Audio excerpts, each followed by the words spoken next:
Assalamualaikum warahmatullahi wabarakatuh. Selamat pagi, selamat berjumpa kembali. Pada kesempatan kali ini saya akan menerangkan tentang hubungan dua peubah atau dua variabel. Hubungan akan kita bagi menjadi dua, yaitu korelasi dan regresi. Semuanya tentang hubungan dua peubah. Jadi hubungan itu bisa kita lihat tingkat keeratannya dan kita bisa juga lihat bentuknya, bentuk hubungan.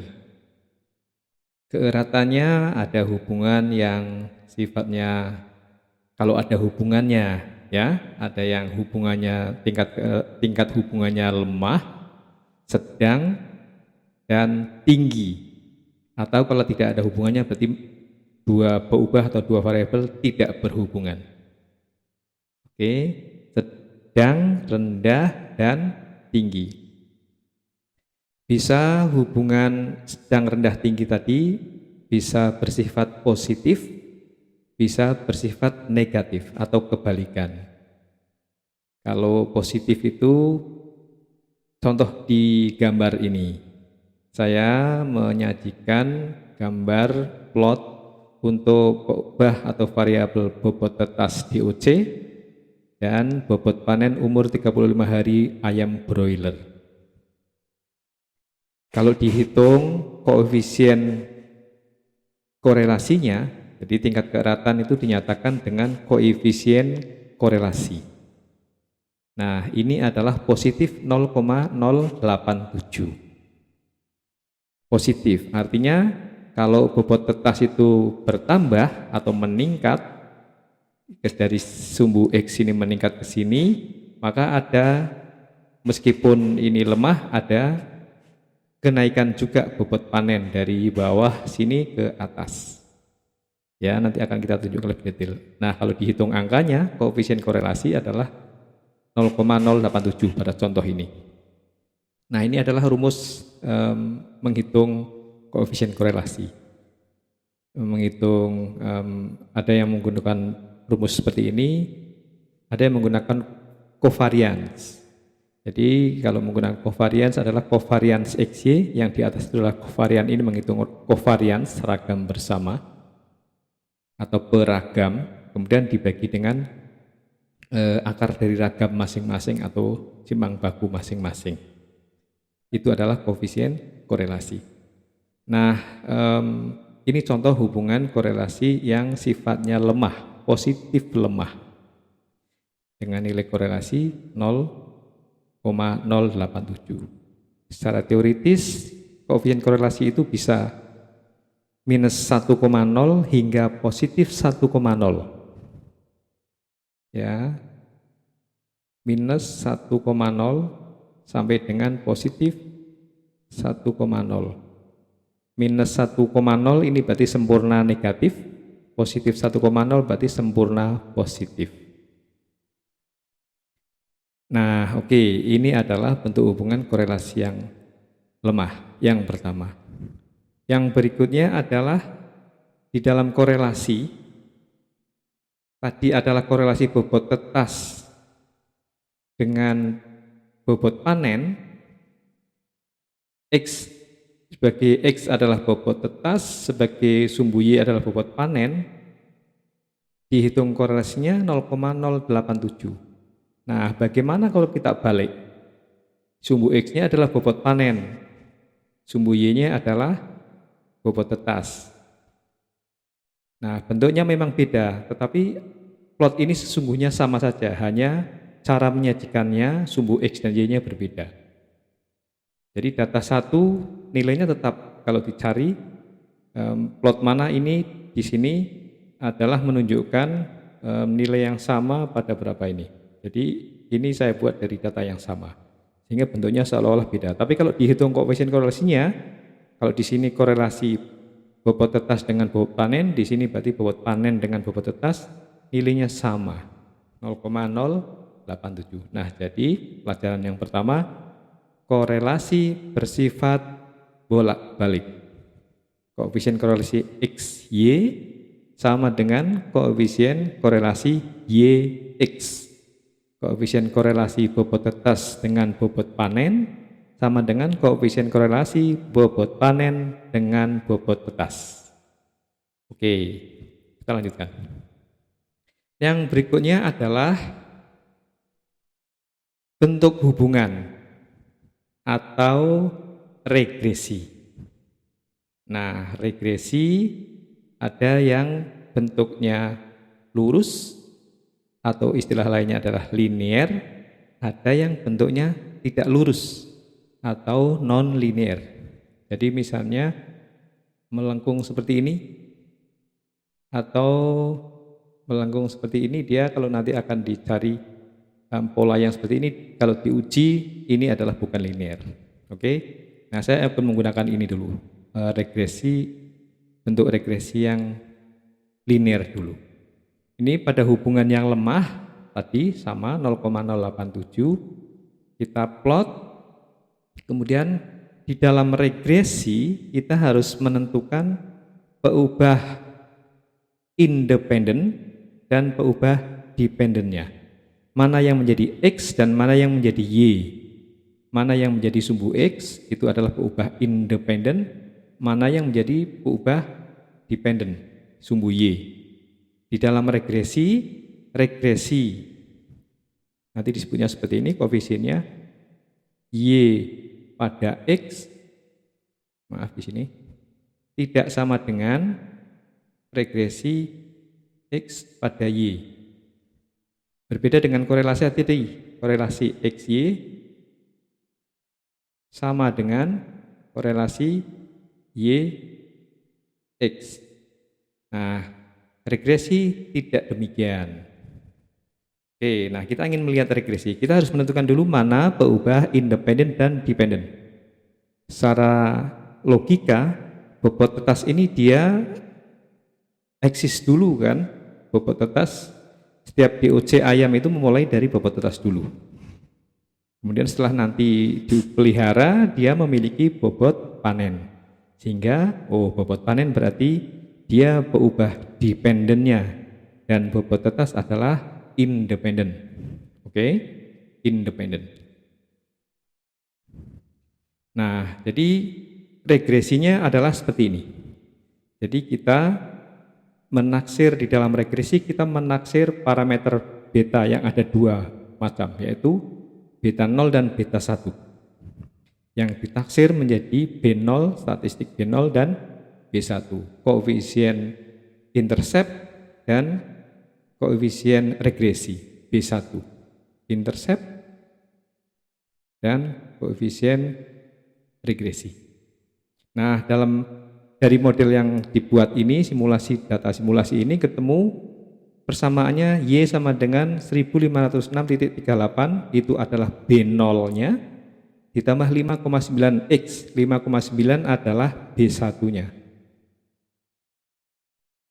Sehingga garis ini bisa dibuat menjadi garis seperti ini, persamaan ini dikonversi menjadi garis. Kita masukkan setiap X dikalikan dengan koefisien B1-nya atau disebutnya koefisien regresi atau slope, kemudian ditambahkan dengan B0-nya atau intercept-nya. Semua titik X dimasukkan, kemudian akan terciptalah garis ini. Ini garis linear. Nah, jadi yang pertama adalah menaksir parameter dari regresi, yaitu intercept dan koefisien regresi atau slope-nya. Nah, yang berikutnya bahwa akurasi garis, jadi garis regresi itu adalah garis penduga untuk menduga peubah dependen berdasarkan peubah independennya.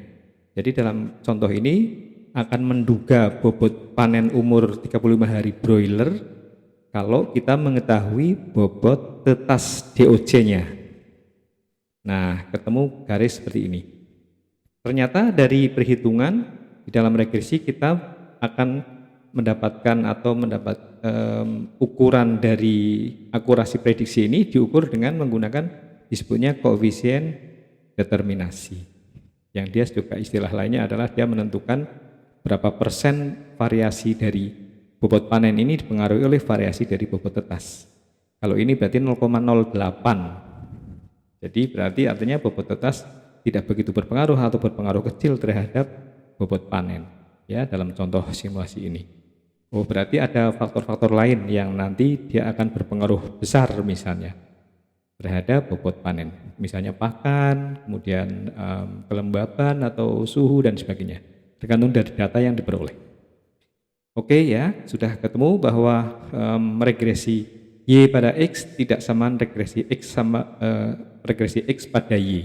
Jadi tidak bisa dibalik ya, tidak bisa dibalik ya, bobot tetasnya di sumbu Y, kemudian bobot panennya pada sumbu X. Jadi kita harus tentukan peubah independen dan dependen. Oke.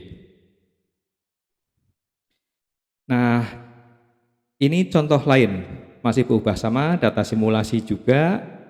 Titik-titik ini merepresentasikan tadi sama, setiap pasangan bobot tetas dengan bobot panennya dari sampel yang dikumpulkan. Kalau tidak salah ada 20 sampel simulasi ini. Bentuknya berbeda dengan tadi, yang tadi menyebar, yang sekarang mengumpul. Ini lebih mengumpul. Ya.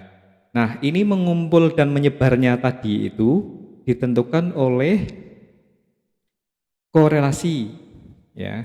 Korelasi kalau dalam perspektif hubungan, keeratan hubungan ditentukan oleh korelasinya. Nah, ada istilah korelasi dan ada istilah nanti ada disebutnya R dan R kuadrat. R dan R kuadrat. Yang R ini dia umumnya digunakan untuk menentukan atau menyatakan koefisien korelasi, ini seperti ini. Yang R kuadrat, sebetulnya ini adalah R kuadrat, R dikuadratkan. Ditulisnya tetapi menggunakan huruf kapital, yang dia adalah koefisien determinasi yang tadi sudah ada di penjelasan sebelumnya. Nah, ini adalah korelasi 0,88, kalau kita kuadratkan juga akan menyatakan koefisien determinasi disebutnya yang besar juga. Oke, nah ini kita lanjutkan, kemudian kita sebentar, ini masih sama ya, masih sama tadi, masih sama korelasi yang tinggi juga. Kemudian yang berikutnya adalah kita buat garis regresinya dari korelasi yang tinggi ini, kita taksir atau duga garis regresi hubungan bobot badan pada bobot tetasnya, dan ketemu persamaannya berbeda dengan yang lemah tadi. Jadi garis ini dibuat dengan cara memplot setiap X dikalikan dengan koefisien regresinya ditambah dengan interceptnya. Kebetulan negatif, jadi dikurangi dengan interceptnya, akan ketemu garis ini. Nah, selain itu juga perlu diingat kembali tentang bagaimana garis regresi ini dibuat, yaitu ada istilah metode least square method, ya, LSM, least square method, kuadrat terkecil. Jadi kuadrat terkecil itu adalah dihitung dari ini, deviasi ini terhadap garis titik ini pada titik-titik yang sesuai pada garis itu, kemudian nanti dikuadratkan. Nah, garis ini dia dibuat dengan cara atau mencari kuadrat, jumlah kuadrat paling kecil, makanya garis ini adalah garis paling tepat dari hubungan dua peubah ini. Jadi tidak ada garis lain yang lebih bisa menggambarkan hubungan bobot tetas dengan umur 35 hari tadi. Oke, least square method. Nah, ini koefisien korelasi 0,8. Di sini koefisien determinasinya adalah kuadrat dari 0,88, yaitu 0,775. Kalau dinyatakan dengan persentase, ini adalah 77,5%. Nah, itu menyatakan bahwa bobot tetas itu dia berpengaruh 77,5% mempengaruhi bobot panen umur 35 hari. Nah, ini ditunjukkan dengan gambar yang sangat dekat dengan garis regresinya. Oke. Nah, ini contoh secara umum ini tadi ya. Tadi saya menggunakan titik-titik tapi tidak saya tuliskan nomornya. Ini lebih jelas menggambarkan titik-titik itu apa sebetulnya. Itu adalah plot atau titik nilai yang menghubungkan setiap pasangan X dan Y. Jadi nilai pertama ini, titik pertama ini, ya nilainya berarti kurang lebih berapa ini? 8, sekian barangkali ya. Dengan 15, sekian. Itu pasangan pertama. Di sini nomornya adalah nomor urut saja ya untuk menyatakan lebih mudah lagi memahami. Untuk memahami plot ini. Kemudian yang pasangan kedua di sini itu nilainya berarti lebih besar dari 9,5. X-nya, Y-nya hampir 15. Berarti 14, sekian. Yang pasangan ketiga nilainya ke sini berarti di atas 11, mungkin hampir 11,4 atau berapa ini.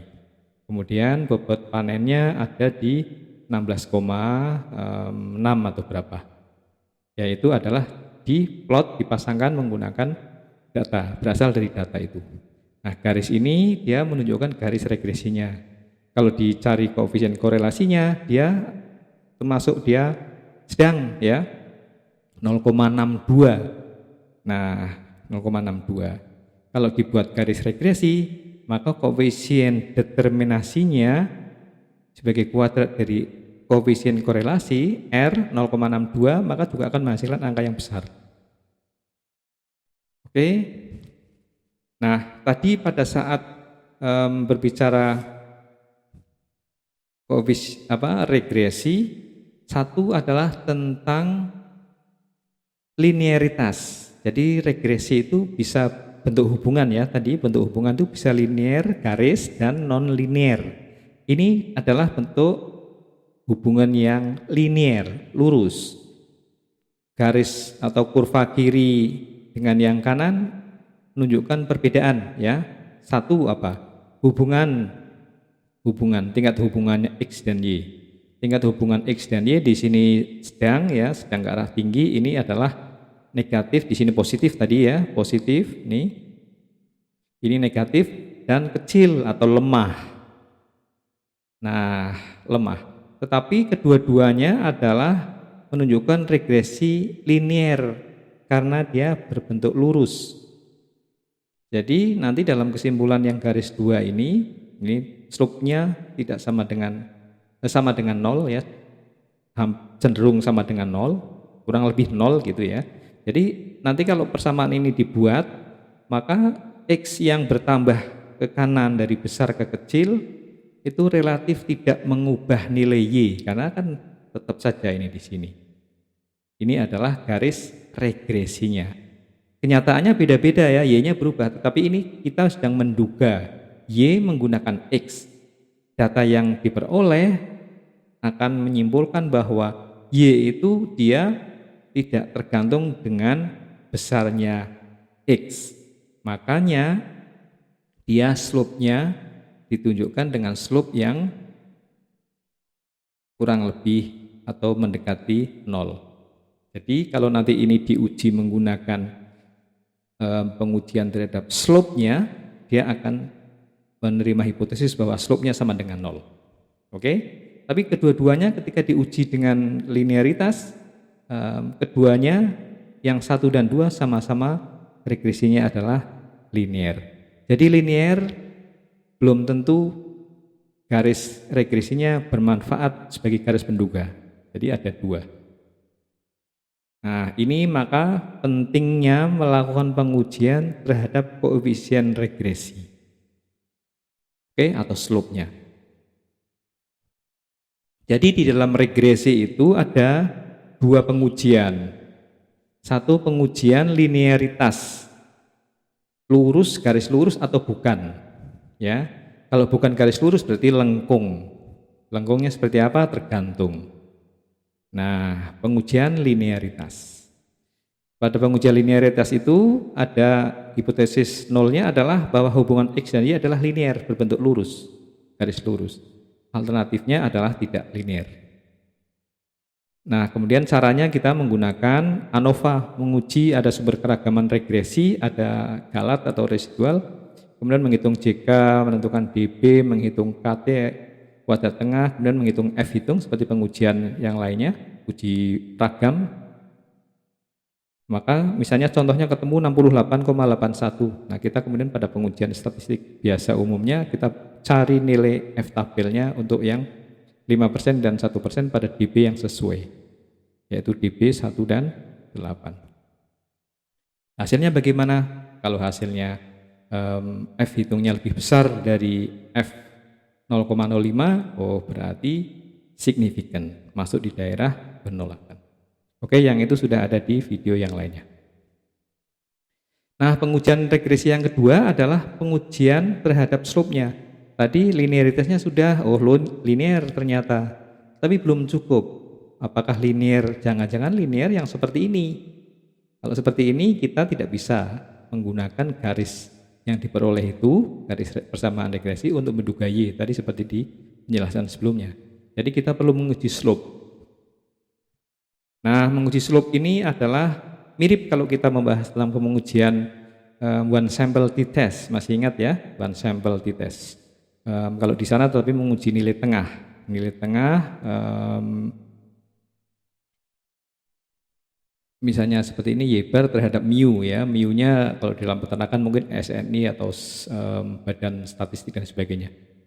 Ya, menggunakan pendekatan seperti ini. Sama prinsipnya. Nah, ini adalah rumus untuk menghitung nilai T hitung pada pengujian slope. Jadi yang kita hitung adalah B1. Ya. Slope, koefisien regresi. Apakah sama dengan 0 atau tidak? Ini dikurangi 0 sehingga nanti hasilnya bagaimana? Dibagi dengan simbang bakunya. Salah bakunya, maaf. Standar errornya. Nah, kemudian kita bandingkan dengan nilai tabelnya. Dan perlu diingat bahwa pengujian ini adalah pengujian dua arah. Ya, pengujian dua arah. Bukan pengujian satu arah, karena kita hanya menguji sama dengan 0 atau tidak sama dengan 0.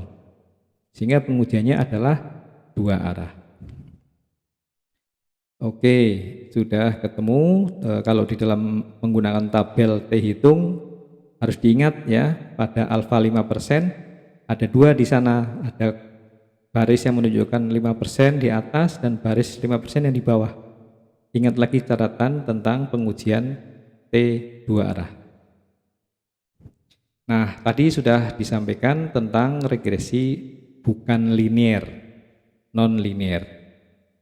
Jadi ini contoh simulasi konsumsi pakan, ya, konsumsi pakan dengan ADG atau PBBH, ADG average daily gain, pertambahan bobot badan harian. Ketemu korelasinya 0,74, ya, tinggi ya. Polanya seperti ini, ada melengkung nih, naik, kemudian nanti ada kenaikannya dia akan melambat. Oh, berarti bukan linear, bukan lurus, bukan straight seperti ini ya. Nah, jadi dia memiliki pola yang bukan lurus. Oke, untuk sementara kita lihat dulu yang ini dulu. Jangan lupa subscribe dan like, terutama juga share supaya banyak manfaat orang yang bisa memperoleh dari video ini. Kembali ke slide lagi.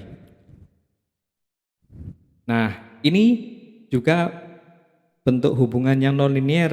Yang membedakan adalah bahwa korelasinya ini semakin besar, 0,968, sudah hampir 1 ya, hampir sempurna positif. Tapi polanya tambah kelihatan lagi bahwa ini adalah sudah jelas. Kalau ini mungkin tadi yang di kiri di sini tidak begitu jelas ya, yang di kiri, yang di sini belum begitu jelas. Gambar ini agak begitu lurus seperti seolah-olah ya. Nah, ini lebih jelas lagi melengkung seperti ini ya. Nah, ini nanti bisa akan punya garis persamaan regresi yang bukan linear. Demikian, sampai bertemu lagi pada video yang berikutnya pada topik yang lain. Terima kasih. Assalamualaikum warahmatullahi wabarakatuh.